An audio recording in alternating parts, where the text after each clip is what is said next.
इस समय बहुत ज़रूरी है, क्योंकि ये जो पूरा टैरिफ का माहौल बना हुआ है उसमें 8.2% की जीडीपी ग्रोथ, और वो भी दुनिया की चौथी सबसे बड़ी इकोनॉमी की। मतलब इससे ज़्यादा आप क्या लोगे? आप बता दीजिए कोई और इकोनॉमी जो इस साइज़ की हो और इस तरीके से ग्रो कर रही हो। और कुछ लोगों ने इसे डेड इकोनॉमी बोला था। खैर वो तो मामला बहुत पीछे छूट गया है।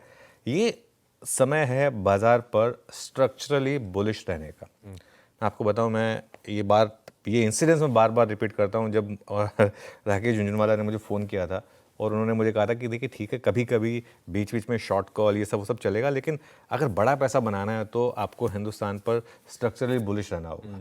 और 30,000 का भी जो व्यू है वो हमारा सिर्फ अगले साल का है। वैसे अगर आप उनकी मानते तो उनका 1.25 लाख का निफ्टी का व्यू था। तो उस हिसाब से भारत एक बहुत स्ट्रांग मैक्रो पोजीशन में है। स्ट्रांग इकोनॉमी, लो इन्फ्लेशन और लो इंटरेस्ट रेट का एक पोटेंट कॉम्बिनेशन है।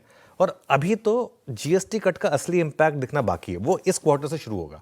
अब जो अक्टूबर टू दिसंबर का क्वार्टर है वो क्लीन जीएसटी कट रेट का इम्पैक्ट यहाँ से आना शुरू होगा।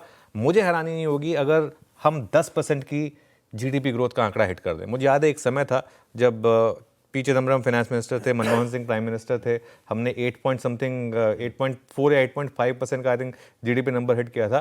तो मनमोहन सिंह ने एक स्टेटमेंट दी थी कि भारत की एस्पिरेशन होनी चाहिए कि हम 10% का जीडीपी का आंकड़ा हिट कर दें।